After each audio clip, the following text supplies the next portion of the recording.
In this video, I'm going to teach you how to charge Apple Watch Ultra 2 without a charger.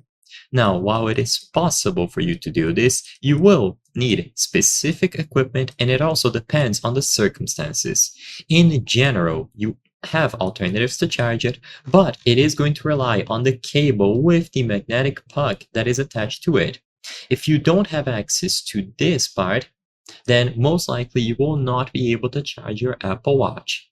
If you have lost the wall adapter, which is what most people refer to as the charger, then you can still charge your Apple Watch. But if you don't have access to both the wall charger and the magnetic puck, which is what goes into the back of the watch to actually charge it, then it is most likely going to be impossible.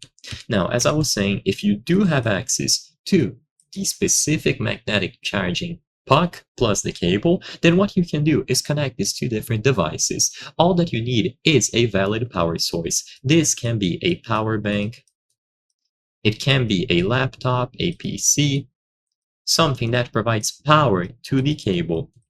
As long as the cable is receiving power and you place your Apple Watch on the charging puck here, it is going to be charged right away.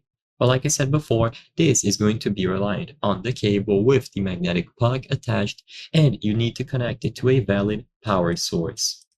As long as you can find a valid power source to plug this cable into, then you can charge your Apple Watch. But if you don't have the cable and you don't have the wall adapter, it basically becomes impossible. So I hope I was able to help you. If this video helped you, please consider subscribing. As you can see, according to the channel metrics, 83% of the people watching our videos are not subscribed.